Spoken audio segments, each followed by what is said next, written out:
step out of my shell that's wrapped in sheets of milky winter disorder. Let me feel the air again, the talk of friends, the mind of someone my equal.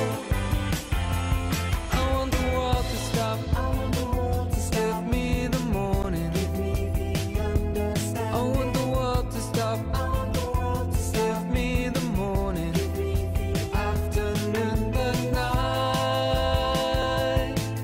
the night. Tinseltown has followed me from Tinseltown to create a adorable city by the docks. The girls are walking, moving, yeah, the sun hangs low. The girls don't care as they paint themselves at dusk.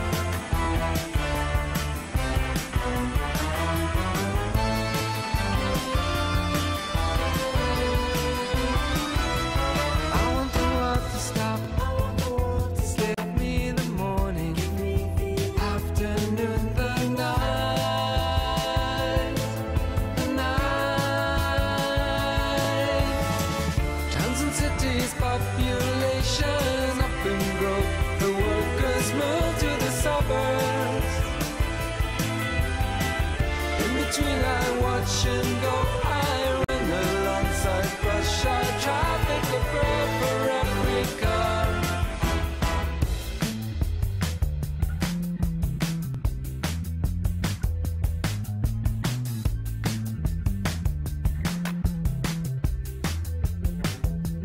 I want the world to stop, I want the world to stop. Give me the morning, give me the understanding. I want the world to stop, I want the world to stop. Give me the morning, give me the afternoon. I want the world to stop. Reading the Book of Bereshit, which is a book that contains many dreams.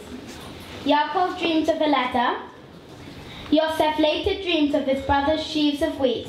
Then their stars bow down to him, which causes friction, and he ends up becoming a prisoner in Egypt.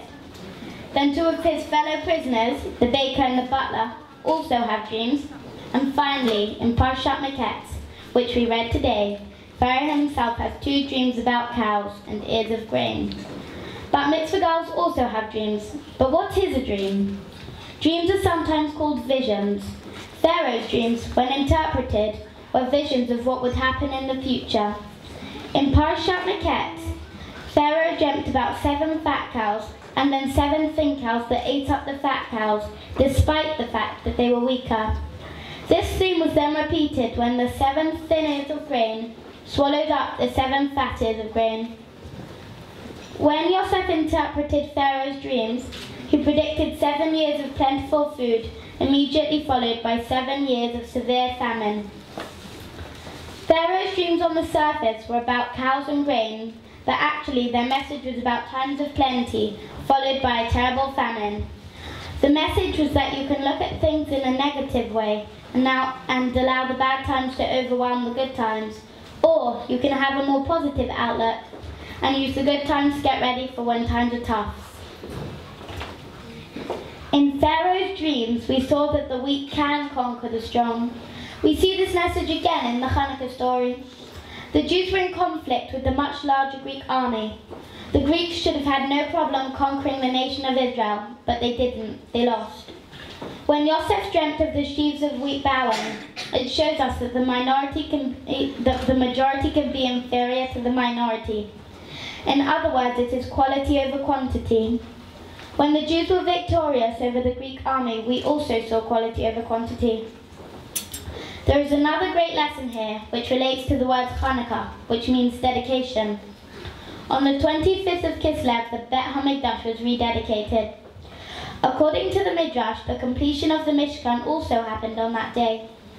The Jews had been told to construct it on the 10th of Tishrei, the first Yom Kippur. After collecting all the materials needed and putting it all together, it was finally ready to be assembled on the 25th of Kislev, but it was not actually erected until over 3 months later. Why did they wait for over 3 months to complete it? Rav Nissim Alpert suggests that the delay was to emphasize the effort that was needed to get the Mishkan ready. We did not rush to use it as if it had just happened by magic. If the Mishkan had been used immediately, the effort would have been seen only as a means to an end. That is why there was such a long delay. Oter or Kaselma, God wears light as his garment. Ya'er Hashem panav elecha. God casts light upon us as he cares for our needs. So, where there is an additional light, there is a greater sense of the presence of Hashem.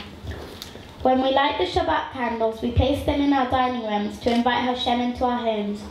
But on Hanukkah, the Hanukkah is placed on our windowsills, not to bring Hashem into our homes, but to bring him to people on the streets outside. We bring the light of the Torah to those who might be far away from Yiddishkeit. If, on the Friday night of Hanukkah, we only have enough money to buy candles for either Shabbat or Hanukkah, we are told that his Shabbat is more important. This is to emphasize the fact that we must first have Torah in our own homes before spreading it to others. When we light the Hanukkah, it is our custom to light one candle the first night and add an extra one each night until we finally light all 8 candles. The number of lights starts small but build up to something big and amazing. Children also start small, but then they grow up to becoming a big and important part of their families. Each achievement and the effort that they make is also amazing. We should not take anything for granted. We must remember that without the help of Hashem, we cannot achieve anything. We must always make an effort ourselves when we do something, but we should always also ask for Hashem's help to succeed. I hope that I can continue to bring light into the world, not only into my home, but into all that I do, by the effort that I make and by my good deeds. Thank you all for listening to me and for helping me to celebrate becoming Batmitzvah. Yossi to you and Simcha Tansen. Mom, Dad, ladies and gentlemen, I would like to say a few words about my little sister, Thea. Thea has become a lovely young lady. Like all brothers and sisters, we've had plenty of squabbles in the past, but always about the petty things. However, it never took us long to make up and be friends again, just as we are now and as it should be. I want her to know that I love her very much and wish her a future filled with good health and lots of happiness. Ladies and gentlemen, please raise your glasses and drink a toast with me to a very special Bat Mitzvah girl, Althea.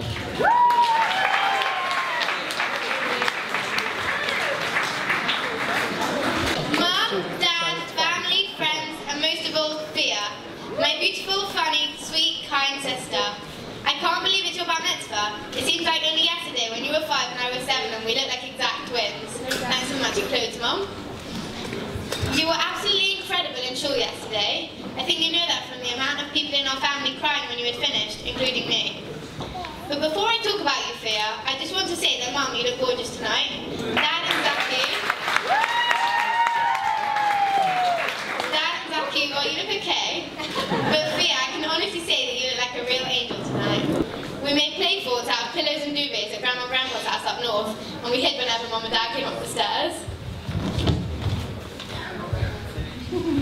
I bring Poppy the cat into your room every single time in the middle of the night and let her climb on your head. The only time when waking you up doesn't get you angry.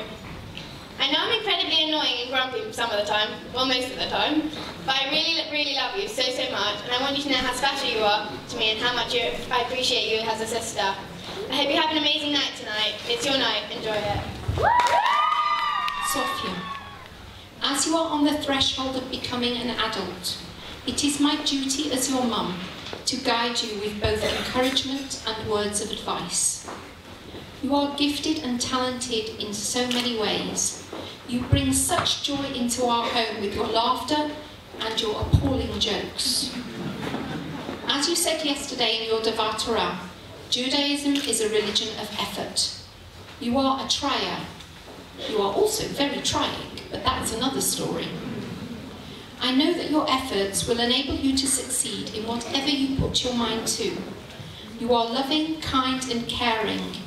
Never lose those traits. They make you who you are, and that is someone very special. From now on though, you must make hard decisions for yourself, as I can no longer make everything all right, as I used to when you was a small baby. Please think carefully before you do and say things, and this pause will stand you in good stead. My bracha to you is that you find your true self, and you are honest and kind in all that you do. I love you very much and always will, and we will always be here for you whenever you need us. As I did for Zaki and Tally, I chose to share with you things from the book of Gervot, The Ethics of the Fathers, which is a collection of sayings that our sages said over hundreds of years, which is split into 6 chapters. For Zaki, I used chapters 1 and 2. For Tally, I used chapters 3 and 4. For you, I'm going to use chapters 5 and 6. I've always found it full of wisdom and good advice during my life. I hope that it helps you too. It's the Torah is acquired by 48 virtues. Don't worry, I'm not going to name all 48. But these include humility, calmness, patience, a kind heart, acceptance of suffering, being content with one's lot, loving God, loving mankind, loving charitable deeds, and judging others favourably. Again, these probably speak for themselves, but if I had to select 3 of them for particular mention, it would probably be humility, acceptance of suffering, and most importantly, judging everyone favourably. Like any parent, I want you as my child to be successful in life. Unfortunately, people seem to judge success based on having material possessions or by being in the public eye. I think that we should measure success in terms of humility, overcoming adversity, and doing good deeds for others. And remember, you should never judge another person because you are not in their shoes. And you should always try and judge people favourably and try and give them the benefit of the doubt if you can. Thea, we love you dearly, and have always done what we can up to now to see you on the right path and to help you make good choices. But during the rest of your life, you will make your own choices. Remember, sometimes you will have to make a hard choice, and sometimes you will have to sacrifice one thing for another. Please always choose wisely and think about the consequences before you do anything. I hope that you find these words of some comfort during difficult times in your life. For now, your mum and I hope you have a fantastic Batmitzvah party and a wonderful life ahead. With much love, Dad.